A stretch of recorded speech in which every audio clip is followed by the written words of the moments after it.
Hi everyone, this is Bill from Titletown Drones, and this is a tutorial for the DJI Mavic Mini. This is the Mavic Mini Fly More kit. So let's get started with a few tips on setting up your Mavic Mini for the very first time. When you open your kit, inside here's what you'll find. You'll have the Mavic Mini aircraft itself. There might be some stickers and things on there that you'll have to remove. You'll have the battery bank, and when it comes brand new, the batteries will actually be packaged in a retail box that will be stored elsewhere in the kit, and then you'll remove them and then you can place them into this charging bank. To remove the batteries from the charger, you simply take your thumbnail and push down a little bit and then slide the battery out. You can see where the contacts are, so you line that side of the battery up with the contacts and then just push it into place until it clicks. When you first put it in there, you'll see it'll light up and show you the level of charge of the battery. Or you can also touch this button on the side of the charger. That will also show you the level of charge. Also included in your kit is the remote controller.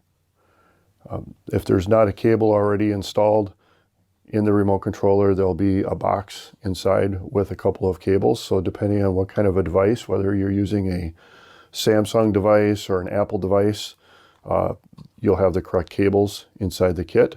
So you just install the correct cable for your device. This is a little micro USB cable that plugs right in there. And this is how you're going to connect your phone or smart device to the remote controller. As we open up the remote controller, we'll notice there's no sticks currently installed. Those are stored here. So we'll remove those, and you can just screw them on like that. And we'll prepare the remote controller for use. Also included in your kit are a pair of charging cables. You'll have 2 of those, and a AC to USB charger, a small screwdriver in case you have to change a propeller, and an extra set of sticks. There's also 4 extra propellers in here, including the little screws that you need to put them on. This little plastic box that's in here, that's an accessory that I sell separately that I 3D print. So those are available for me at Titletown Drones. So let's talk about charging up your Mavic Mini for the very first time. So when you get all your cables and everything unwrapped, you'll plug that in, charge the bank charger up first with the USB cable plugged into the side of the charger, like so. And then the second cable is actually used to sort of piggyback off of here. Put that in there. And then this is what you use to charge your remote controller. So we're going to have to pull this out for now while we do the charge. And then we'll plug this in. And this is how we'll charge everything up. So the first time you plug it in, what you'll see is the lights start to light up and start to flash. The way that the charger works is it will start to charge the battery that's the most full first, and then it'll move on to the others. Now what's happened here is I've charged the remote controller into the battery bank here, and even though I'm not plugged in here, you can see that the remote controller is charging. Why is that? Because this gives you the ability to charge the remote controller on site, if you're not hooked up to power. So as long as you have one of these batteries is fully charged, you can actually charge your remote controller off of that. So that's kind of a handy little side feature. So we'll unplug this now, assuming that we've charged everything up here for the very first time. We'll put that aside for now. And then we'll go ahead and hook up our cable here for our smart device. And I have to simulate because I'm using my camera to actually create this video, so I don't have my smartphone available right now. But let's say we'll put our smartphone in here and then connect the cable to the side of your smartphone. And now we're going to flip these antennas up. And the antennas, as a general rule, you want to be up like this.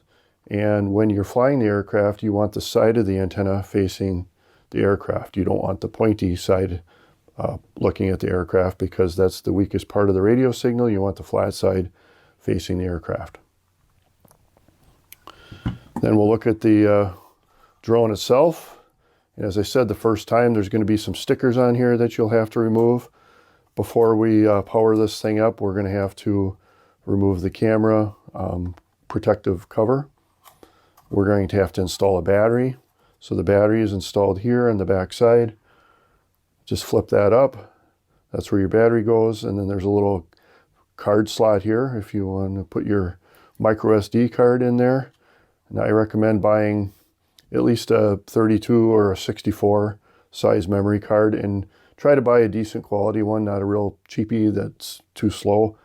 If you buy the lower priced memory cards, what will happen is you'll take a picture, you'll have to wait for the file to write because they don't write very fast. You'll also notice that there's a USB port here on the back of the aircraft. So if you wanted to, you could actually charge the drone itself directly from the AC charger with the battery in there. So let's go ahead and install a battery. So we're going to pull one out, take my thumbnail, push down on the latch, pull that out, and we'll go ahead and pop that in there with the terminal side facing up.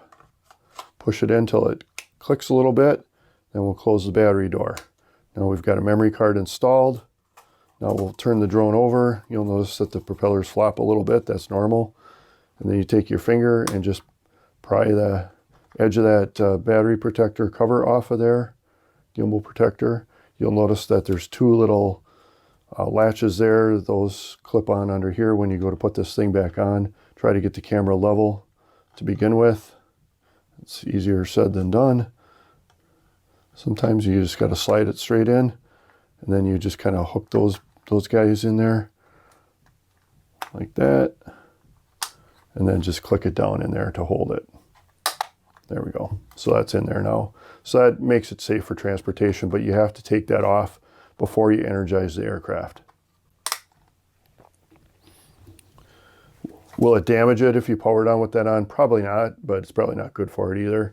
So the next thing that we're going to do is fold out the wings. So we'll do the top ones first and fold them forward. And then we'll flip it over and flip these down like this. On the bottom of the aircraft, we have a couple of sensors. That's how the aircraft knows that it's getting close to the ground. Little optical sensors there.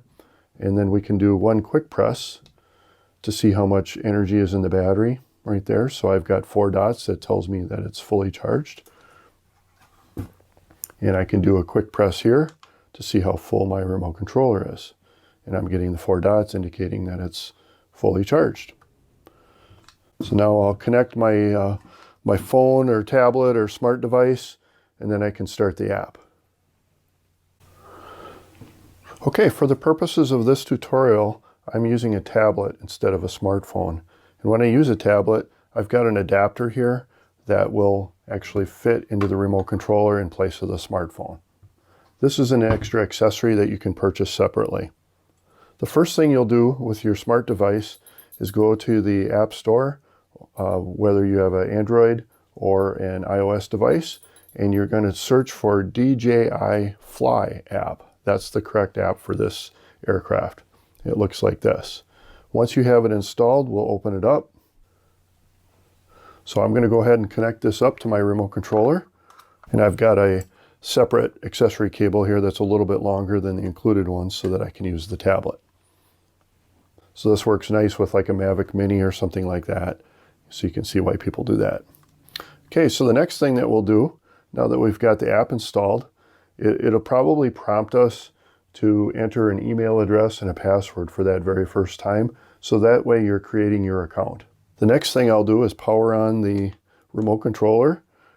The power on procedure is pressing the power button, one short and one long button press. When it's just the remote controller is turned on, you'll see it flashing. It's searching for the aircraft right now. So the next thing that I'll do is I'll just do a brief inspection of the aircraft to make sure that these propellers are securely attached. And maybe when you get it brand new, take that little screwdriver out and just make sure that these are snug. Okay, so we'll flip the aircraft over, and we're going to do one short and one long. That powers it on. Sometimes when people are new at this, they have trouble with that. They're not pressing long enough on the second button push, and the aircraft isn't powering on. So now what's happening is both devices are searching for each other. So you'll see in just a moment, this stopped flashing, and now they are connected to each other. And now our display has come up here. And I have some information showing up on my display. So when you're setting us up for the very first time, you'll be prompted to enter that information in there, and you'll be prompted to activate the aircraft. So once you hit activate, that starts your warranty. I have a number of options up here on the top, and I'm going to touch the 3 dots. And then I have a number of menus. So one of the things that I highly recommend that you do is have a look at this maximum altitude. It'll come default from the factory at just slightly under 400 feet. The FAA regulations say that they don't want us flying over 400 feet. You can set your maximum distance that you will allow the aircraft to get away from you. But this is probably the most important one, and that is your return to home altitude. And you should set that based on the environmental factors, whatever it is around you, whether you have trees or power lines or something. Maybe you have trees around you. Maybe you want to set this return to home altitude at 80 or 100 feet so that when you activate the return to home on the aircraft, it will climb over the top of those trees and then come down rather than fly into them. You should know that the Mavic Mini does not have obstacle avoidance, so there'd be nothing to prevent it from flying into an obstacle like a tree or a building. So I would recommend setting the return to home altitude anywhere between 80 and 100 feet, depending on what's around you. You will be given the option to purchase something called DJI Care Refresh, and it's sort of like an extended warranty where if you were to wreck the drone or crash it, you can send it in for a replacement. There is a deductible. However, it's probably a little bit cheaper than buying a new one. So sometimes newcomers will do that, but that's entirely up to you if you decide to do that. All right, so now the aircraft has been powered on, and it's should be ready to go, but one other thing that might happen is we will receive a message in here telling us that we've got to calibrate the compass. So this is calling for this compass calibration. You only need to do it if it tells you to. So we'll just touch that. And then it tells us that, we're getting an error. We need to calibrate this compass. Why am I getting an error? Because I have it sitting on a table right now and there's metal underneath the table. When you calibrate a compass, typically you want to move away from any metal object like a vehicle or power lines or something like that. Sometimes driveways have rebar under them, so just be aware of any metal. So when you're ready to calibrate the compass, you simply hit calibrate on the remote controller, and then when you hit start, it prompts you and it tells you to start rotating the aircraft. So the very first time it has you rotate it this way, and then it says, okay, now rotate it this way. And everybody's got a little bit different technique on how they do that. So this one says it failed. Why? Because I'm on a metal table. So if I was outdoors, this probably would be just fine right now. So anyway, you want to get the compass calibrated correctly before you take off. So that's a brief tutorial on setting up, charging, setting up, activating your Mavic Mini. I'll have a separate video on some flight techniques, but these are the basics. So I hope you enjoy the Mavic Mini. If you have any questions, you can contact me at TitletownDrones.com, or my email is info@TitletownDrones.com. Thank you for joining me today, and happy flying.